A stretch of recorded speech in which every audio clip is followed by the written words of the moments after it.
Welcome to my channel.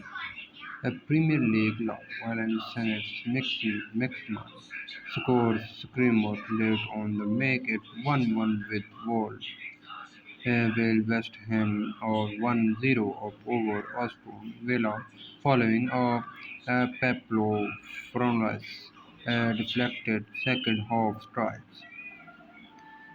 Fornals strikes in the 74th minute was enough to see them past a struggling Aston Villa who were treated to resounding boos at half-time after another poor display.